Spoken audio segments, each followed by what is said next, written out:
మహిళలంటే ఆట వస్తువులు అనుకుంటున్నారా? మహిళలు మీకు విలాసానికి పనికొచ్చే వాళ్ళు అనుకుంటున్నారా? కనీసం మహిళల్ని మనుషులుగా అయినా గుర్తిస్తున్నారా? మీ విలాసానికి, మీ ఆటలకి, మీ ఆడంబరాలకి మహిళలు కావాలా? అటువంటి ఆలోచన ఉండే వాళ్ళు మనల్ని నాయకులుగా ఏలుతున్నారా? మనం ఏలనివ్వాలా? అంటే ఆడవాళ్ళ పట్ల గౌరవం ఉండడం అనేది పక్కన తీసేయండి. మీకు ఆడవాళ్ళంటే గౌరవం లేదు, వాళ్ళంటే చిన్న చూపు, వాళ్ళు మీ వెనకాల నడవాలనుకుంటారు, వాళ్ళని సాధికారత వైపు నడిపించేటువంటి అవకాశం లేదు. అవన్నీ పక్కన పెడితే కనీసం మనుషుల కింద లెక్కేస్తున్నారా అండి? లెక్కేస్తే ఈ రకమైనటువంటి ధోరణి ఉండేదా?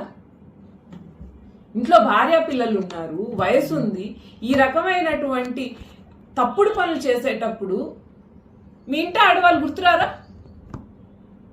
వీళ్ళని వదిలేయండి, బయట వాళ్ళని వదిలేయండి, మీ ఇంట్లో మహిళల్ని గౌరవించే వాళ్ళు ఇటువంటి తప్పుడు పనులు చేస్తారా? ఇటువంటి వాళ్ళని ఎంకరేజ్ చేస్తూ ఈ రోజుటికి మౌనం వహిస్తున్నటువంటి నాయకులు గాని, మన ముఖ్యమంత్రి చంద్రబాబు నాయుడు గారు గాని ఏమి సందేశం ఇవ్వాలనుకుంటున్నారు ప్రజలకి?